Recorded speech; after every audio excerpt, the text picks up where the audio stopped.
नमस्कार छपरा। इस वक्त आप सुन रहे हैं रेडियो मयूर 90.8 FM। सुने अपने दिल की आवाज। एंड दिस इज आरजे अभिनंदन। आप सभी के बीच में एक बार फिर से एक नए खास प्रोग्राम के साथ मौजूद हूँ। छपरा, जैसा कि आप सभी जानते हैं, हम अलग अलग रेडियो प्रोग्राम के साथ आप सभी के बीच हमेशा से जागरूकता का संदेश पहुंचाते आ रहे हैं। और इसी कड़ी में आज एक बार फिर से मैं कुछ नए प्रोग्राम के साथ मौजूद हूँ। छपरा, इस नए प्रोग्राम में हम लोग उन लोगों से बात करने वाले हैं जो इस कोरोना काल में, इस वैश्विक महामारी में अपनी चिंता किए बगैर हमेशा से लोगों की सेवा के लिए तत्पर रहे हैं। निस्वार्थ भाव से वो हमेशा लोगों के बीच रहें, चाहे वो खाना खिलाना हो, चाहे ब्लड डोनेशन हो या फिर अलग अलग कार्य हो, वो हमेशा लोगों के साथ रहें। लोगों की जिंदगी बचाने में उन्होंने अहम योगदान दिया। और छपरा, आपको बता दूं, हमारे इस खास प्रोग्राम का नाम है ऐ दिल तू जी जमाने के लिए, कहानियां उनकी जो दूसरों के लिए जीते हैं। अपने लिए जिए तो क्या जिए, अपने लिए जिए तो क्या जिए, तू जिए दिल जमाने के लिए, अपने लिए। छपरा, आज हमारे इस खास प्रोग्राम में बातचीत के लिए मौजूद है सामाजिक कार्यकर्ता संजीव कुमार चौधरी। आइए सुनते हैं ये खास बातचीत।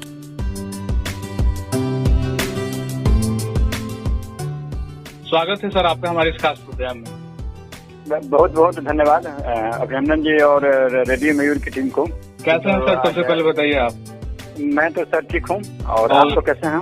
सब बढ़िया है। और कोरोना काल को किस तरीके से आप देखते हैं, क्योंकि 2-3 महीना जो पूरा बीता है हम लोग का, पिछला 2-3 महीना कहीं ना कहीं छपरा शहर में भी कई सारे पॉजिटिव मरीज हुए। तो ऐसे में कोरोना काल को आप किस तरीके से देखते हैं? कोरोना काल ने इस बार बहुत ही भयंकर त्रासदी की। हाँ। पिछले साल भी हम लोग कोरोना काल में ही हम लोग एक्टिव थे, और इस साल भी एक्टिव थे, लेकिन पिछला साल की तुलना में इस साल कुछ ज्यादा ही मतलब लोग इस महामारी की चपेट में आ गए। तो इस साल त्रासदी काफी रही, और ये विभिन्न वजह हम लोग समझ में आई कि पिछले साल पूर्णतः लॉकडाउन था, लोग मूवमेंट नहीं कर पा रहे थे।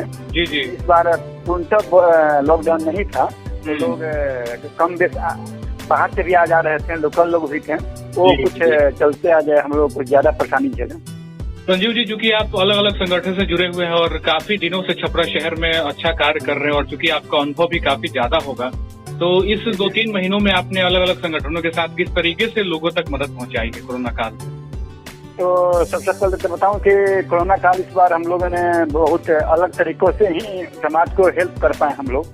जैसे कुछ अलग अलग, मैं तो विभिन्न सामाजिक संगठनों से जुड़ा हुआ हूँ, तो उसमें हम लोगों ने समाज में जिसको जहाँ भी जरूरत पड़ा, चाहे वो ब्लड का क्षेत्र हो, तो हम लोग ने ब्लड का योगदान कराया। इस कोरोना काल में कोई भी आदमी ब्लड देने के लिए हम उनके घर के लोग भी नहीं आ रहे थे, महामारी फैल चुकी थी। लेकिन इस पीरियड में भी ब्लड बैंक में काफी स्थिति खराब थी, ब्लड बैंक की स्थिति नाजुक थी, 2-4 यूनिट में ब्लड बचा हुआ था। उस स्थिति में भी हम लोग ने लोगों को जागरूक करके और ब्लड बैंक तक उनको लेके आए, और कुछ ऐसे मरीज भी मिले जिनको बिना अगर ब्लड हम लोग नहीं अगर मुहैया कराते तो हो सकता है कि उनकी जान भी जा सकती। लेकिन कोरोना काल में भी ब्लड बैंक वालों ने हम लोग को सहयोग किया, और हम लोग ने लोगों को जागरूक किया कि ब्लड देने से किसी को कोई कमजोरी नहीं होती है। और ब्लड बैंक में पूरी तरह सैनिटाइज किया हुआ है।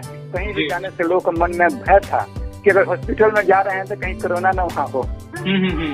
हाँ, लेकिन लोग को जागरूक किया गया और हम लोग उसमें योगदान दिए। इसलिए इस बार सबसे दिक्कत हुई सर, मैं बता रहा हूँ, इस बार ऑक्सीजन के चलते छपरा में बहुत ज्यादा मारामारी हुई, और हर जगह हुई।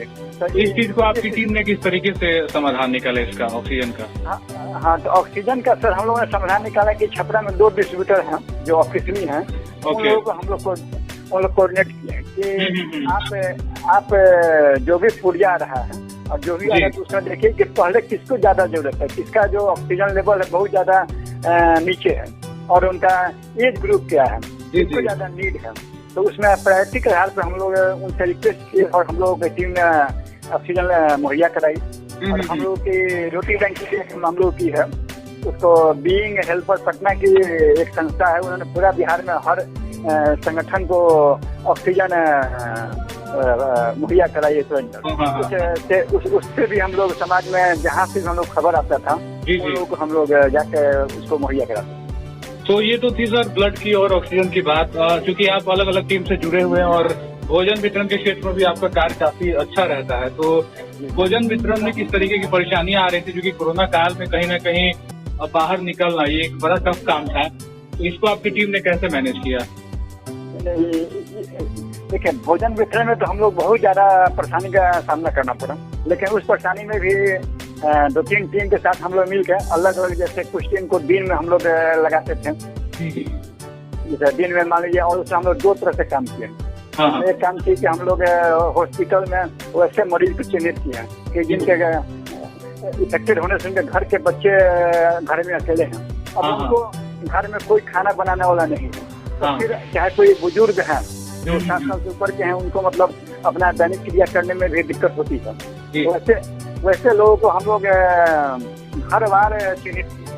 तो हर बार में मान लीजिए हम लोग के पास 2-3 संगठन है, खासकर खाना के क्षेत्र में। रात में हम लोग रोटी बैंक अपनी एक संस्था है, जिसके माध्यम से हम लोग जुड़ के लगातार 3 सालों से छपरा में रात में एक टाइम का भोजन हम लोग भूखे अपंग असहाय दशहरा को हम लोग दे रहे थे, अभी भी दे रहे हैं हम लोग। तो हम लोग रात में उनके माध्यम से हम लोग खाना दिए, और दिन में हम लोग एक और हमारी खेत फिट इंडिया टीम है, एक जज्बा ट्रस्ट का हम लोगों ने चलाया था। इसी के साथ मिलकर हम लोग उनके घर से जा के हम लोगों ने खाना उनको मुहैया कराया। सर, एक एस्टिमेट क्या रहता था कि आज दिन में कितने लोगों तक खाना पहुंचाना है? कुछ एस्टिमेट आप लोग का रहता होगा? हाँ, एस्टिमेट आता है। तब अभी तो आप 2 महीने से क्या हुआ कि जो जंक्शन क्षेत्र हैं तो वहाँ के अगल बगल सारे मतलब होटल बंद थे, उससे क्या हुआ कि मतलब जो जनरल पीरियड में हम लोग जो 150 खाना जो रात में बांटते थे, लेकिन कोरोना पीरियड में ऐसे भी कुछ ट्रेनें चल रही थी। ट्रेन तो बहुत कम हो गया था, लेकिन कुछ ट्रेनें स्पेशल चल रही थी, तो कुछ पैसेंजर छपरा जंक्शन पे ऐसे भी हम लोग को मिलते थे जो पूरा घूम के आ जाते थे, मतलब 1-2 किलोमीटर कहीं उनको होटल खुला नहीं मिलता था। पैसा उनके पॉकेट में सब रहता था, लेकिन उनको होटल नहीं दोस्ता था। तो हम लोगों ने क्या किया कि वैसे लोगों को भी हम लोगों ने खाना पहुंचाया। तो रात में हम लोग वही 250-300 तक 400 तक पहुंचाए हम लोग। दिन में हम लोग वैसे चिन्हित परिवारों को घर घर जाके दिए कि जो उनके घर में कोई खाना सामान है लेकिन बनाने वाला नहीं है, क्योंकि वे इफेक्टेड हो गए हैं कोरोना से, और पूरी की पूरी फैमिली हो गई। एक ऐसा 2-3 फैमिली हम लोग को मिला, उनके घर में 5 आदमी है, तो 5 में 5 आदमी कोरोना के चपेट में। अच्छा जी, तो ऐसे लोगों को भी हम लोग लगातार मतलब जब तक वो लोग ठीक नहीं हो गए तो हम लोग उनको भोजन की व्यवस्था करा। एक चीज और है सर, क्योंकि भोजन का जब भी बात आता है तो भोजन की गुणवत्ता शुद्धता पे बहुत ज्यादा बातचीत होती है। तो आप लोग टीम ने कैसे मैनेज किया कि जो खाना जाएगा वो अच्छा खाना हो, शुद्ध खाना हो, वो इन्फेक्टेड? तो सबसे पहले सर बता दूं कि छपरा में अगर मान लीजिए कहीं भी अगर भोजन के मामले में कोई सामाजिक संगठन का नाम आता है तो रोटी बैंक परिवार, जो लगातार 3 सालों से काम कर रहा था, अपना एक मानक बना के हम लोग रखे हुए हैं, जो 21 से भी हम लोग को सर्टिफिकेट मिला हुआ है कि हमारा जो खाना की जो गुणवत्ता होती है वो एक स्टैंडर्ड मानक होती है। और उसके पहले भी एक चीज हम लोग करते हैं कि अगर जो भी खाना हम लोग डिस्ट्रीब्यूट करते हैं तो जो हमारे टीम के मेंबर है उसमें से 2-3 आदमी पहले हम लोग खुद उसको प्रसाद के रूप में ग्रहण करते हैं। अच्छा। और उसके बाद ही हम लोग देते हैं कि जो चीज अगर हमको पसंद है तो वही चीज हम जरूरतमंदों के साथ प्रभुजनों के पास जाएंगे। सही बात है। हमारा इस प्रोग्राम का संजीव जी एक मुख्य उद्देश्य ये भी है कि युवाओं को कैसे सामाजिक कार्यों से जोड़ा जाए। ये तो आपकी टीम की बात रही, अब हम बात करेंगे युवाओं को कैसे इस सामाजिक संगठन से, फिर सामाजिक कार्य के क्षेत्र में जोड़ा जाए। तो युवाओं को आप कैसे प्रेरित करेंगे, और युवा अगर सामाजिक कार्य में आते हैं तो कितना सही है उनके लिए? तो चलिए तो बताएंगे कि अभी विगत मैं लगभग 10 सालों से समाज सेवा के क्षेत्र में समाज को थोड़ा बहुत योगदान दे सकता हूँ, लेकिन इधर में 5 साल से हम छपरा में देख रहे हैं कि कुछ तो इतना ही सामाजिक संगठन है, जैसे लायंस क्लब, रोटरी क्लब, वो तो ऑलरेडी बहुत पुराने संगठन है, लेकिन छपरा में कुछ ऐसे भी 5-7 सामाजिक संगठनों ने, इसमें खासकर युवा वर्ग ने काफी छपरा में हर अच्छा काम कर रहे हैं, चाहे वो खाना डिस्ट्रीब्यूशन हो, चाहे रक्तदान हो, चाहे छपरा को हरा भरा रखने के लिए पर्यावरण का क्षेत्र हो। तो ऐसे लोगों को हम लोग एज एक मार्गदर्शक के रूप में छपरा में जो भी नया संगठन होता है तो उसमें मार्गदर्शक के रूप में हम लोग जाते हैं, लोगों को जोड़ते हैं। और खासकर जो बच्चे जो अभी कॉलेज लाइफ में हैं, इंटर के हैं, ग्रेजुएशन के हैं, फर्स्ट ईयर के हैं, सेकेंड ईयर के हैं, तो उनमें हम लोग कहते हैं कि समाज में आपको अच्छा नागरिक बनना है तो आप समाज के लिए कुछ योगदान आप दीजिए। योगदान आपको एक घंटा कहीं समय दीजिए, जिस क्षेत्र में आपको अच्छा लगे। चाहे आपको अगर लगता है कि घूमने का काम करना है तो रात में रूटीन के साथ सामाजिक काम कर लीजिए। अगर आपको पेड़ पौधे से लगाव है तो आपको छपरा में प्लांट लवर टीम है, उसके साथ मिलकर कुछ पौधा लगाइए। अगर आपको ब्लड के क्षेत्र में आप खुद दीजिए और लोगों को जागरूक कीजिए।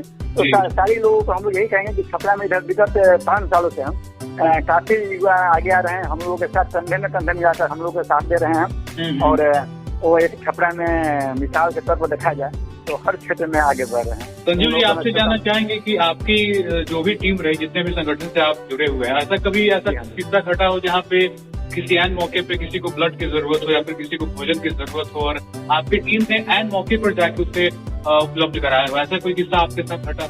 हाँ, इसका एक उदाहरण आपको बता रहे हैं कि कोरोना काल के बता रहे हैं कि छपरा में एक डॉक्टर रेमी कश्यप था, तो उनके यहाँ मतलब एक डिलीवरी केस था और उनके घर में कोई देने लायक की स्थिति में नहीं, जो ग्रुप उनका चाहिए था वो ग्रुप ब्लड बैंक में भी नहीं था। और तो उस ग्रुप के लिए अगर टाइम पर अगर ब्लड हम लोग मुहैया रात में 10 बजे नहीं कराते तो कुछ भगवान ने कहे कुछ होता। तो उस स्थिति में हम लोगों ने क्या कि रात में हमारी टीम के ही एक सदस्य हैं, उन लोगों ने हम लोग कॉल किए उस कोरोना बेड में भी रात में जाकर 10:22 पे उन्होंने उस मरीज के लिए रक्तदान किया।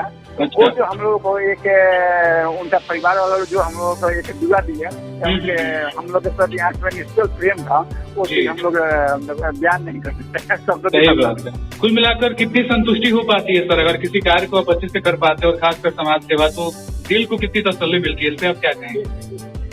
इस बारे हम यही कहें कि समाज में तो सब कोई अपने लिए जी रहा है, लेकिन समाज आज छपरा में लोग हम आग्रह कर रहे हैं, आगे भी करेंगे कि कुछ समय निकाल के आप जो भी आपके मन रहे काम हो समाज में वो आप थोड़ा सा योगदान दीजिए।